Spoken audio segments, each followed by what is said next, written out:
శస్త్రాన్ని సంధించే ముందు మీరు నేను చెప్పే విషయమై ఒకసారి ఆలోచించండి. ఒకవేళ నేను మీకు చెబితే మరణించిన అశ్వత్థామ వాస్తవానికి మీ పుత్రుడు కాదని, ఒక ఏనుగు అని, అప్పుడు మీ జీవితం మళ్లీ మీలో సంతోషాన్ని నింపుతుందా? దానితో మీ హృదయం మళ్లీ కరుణతో నిండిపోతుందా? మీరు యథార్థమే చెప్తున్నారా వాసుదేవా? వాస్తవంగా నా పుత్రుడు మరణించలేదా?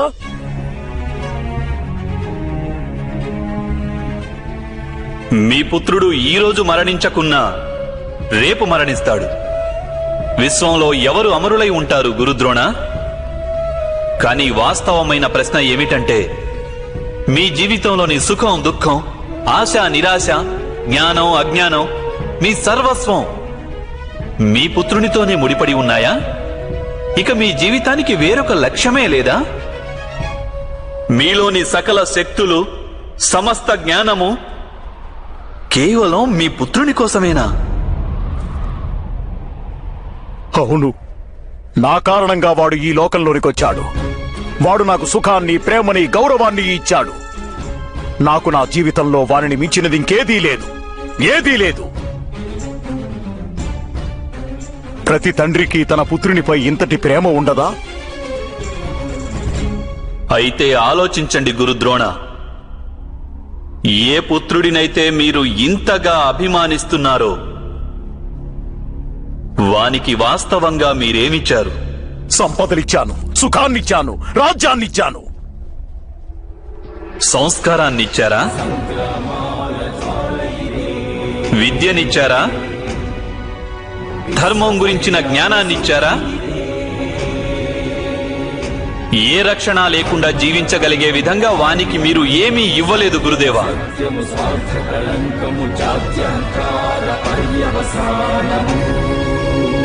నేను ఒప్పుకుంటున్నాను, అందరూ అర్జునుని వలె, అంగరాజు కర్ణుని వలె మహాయోధులు కాకపోవచ్చు. కానీ మీరు మీ పుత్రునికి సముచిత నిర్ణయాన్ని తీసుకునే విజ్ఞతను ఇచ్చి ఉండవచ్చు.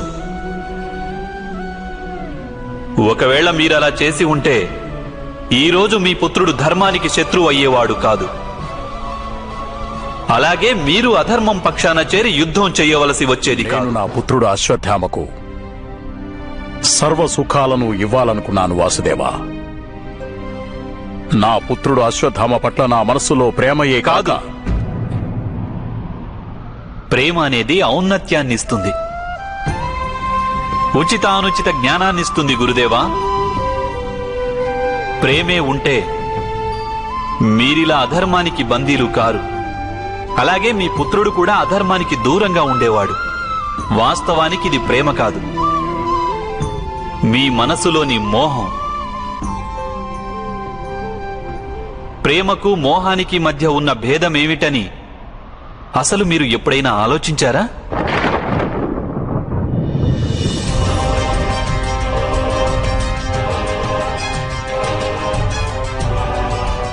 ప్రేమ నుండే మోహం జనిస్తుంది కదా వాసుదేవా.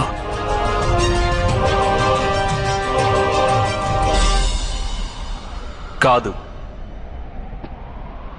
వాస్తవానికి ప్రేమ ఉన్న చోట మోహానికి తావే ఉండదు. ప్రేమ జనించేది కరుణ నుండే గురుదేవా, కానీ మోహం జనించేది అహంకారం నుండి. ప్రేమ అంటుంది, నా పుత్రునికి ఈశ్వరుడు లోకంలోని అన్ని సుఖాలను ఇస్తాడని.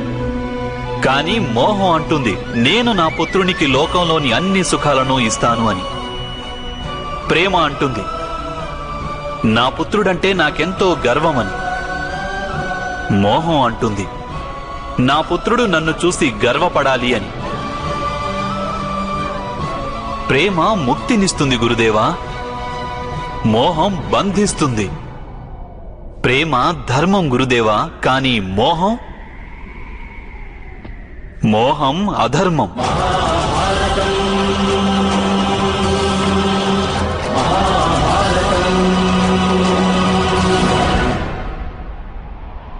మీరు మీరు మీ పుత్రుడు గంజినీరు త్రాగటం చూసి మీ సాధనను భంగం చేసుకునేవారు.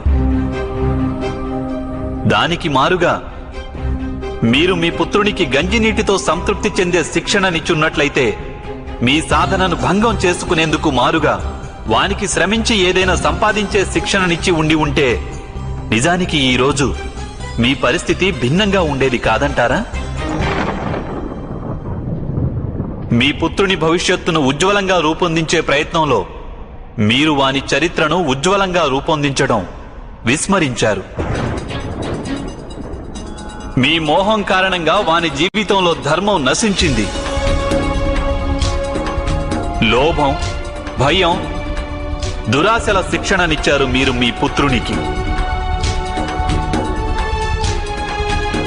అలాగే స్వయంగా మీరు ఆ మోహం కారణంగానే వాస్తవానికి మీరు గురువుగా ఎప్పుడూ భాసిల్లలేకపోయారు. కేవలం ఒక శిక్షకునిగా మిగిలిపోయారు మీరు.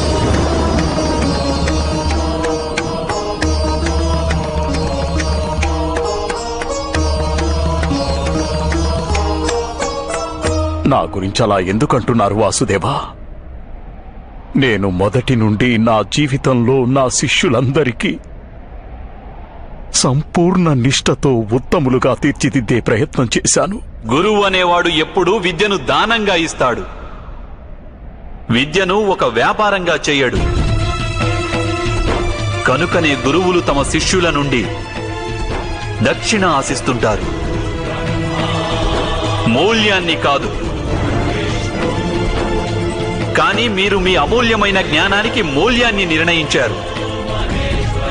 మీరిచ్చిన జ్ఞానానికి బదులుగా మీ శిష్యులను మీ ప్రతీకారానికి ఉపయోగించారు. ఈ విధంగా మీరు మీ జీవితాన్ని విషపూరితం చేసుకోవడమే కాక మీ శిష్యుల జీవితాలను కూడా విషభరితం చేసేశారు. ఈ పరిణామం కేవలం మీ మోహం మరియు అహంకారం వలనే జరిగింది. మీరు గురువు కానే కాదు ద్రోణాచార్య. ఏ వ్యక్తికి హృదయంలో అహంకారం, అలాగే మనసులో మోహం మరియు దురాశలు ఉంటాయో అతని ద్వారా ఎటువంటి ధర్మకార్యము జరుగుట సాధ్యం కాదు. అందుకే భరద్వాజ మహర్షి పుత్ర, ఏ విధంగానైతే వరదలో కొట్టుకుపోతున్న వ్యక్తి వృక్ష శాఖను పట్టుకొని తనని తాను రక్షించుకుంటాడో, అదే విధంగా మీ అంతిమ సమయంలో మీరు ధర్మాన్ని ఆశ్రయించండి. ఇంకా మీకు సమయం ఉంది. ఉచితమైన నిర్ణయం తీసుకోండి. మోహాన్ని వెంటనే త్యజించండి. మీ ప్రాణాల్ని నేను ఈ క్షణమే హరించగలను. కానీ నా ఇచ్ఛ వినండి. మీకు జీవితంలో ఒక ఉత్తమ నిర్ణయం తీసుకునే అవకాశం ఇస్తున్నాను.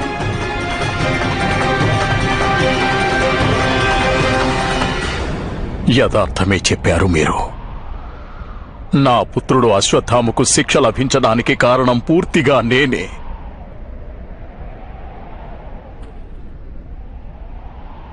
ఇప్పుడు సమయం ఆసన్నమైంది.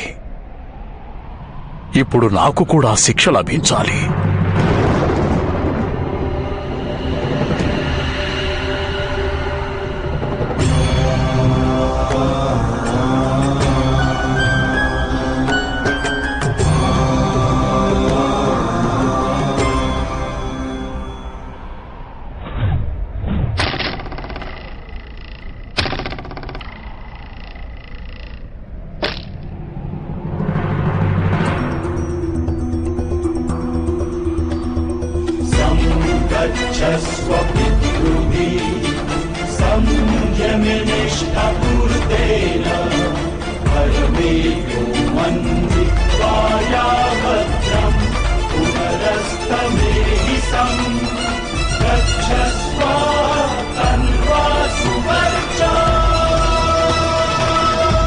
నేను అన్నీ స్వీకరించడానికి సిద్ధంగా ఉన్నాను.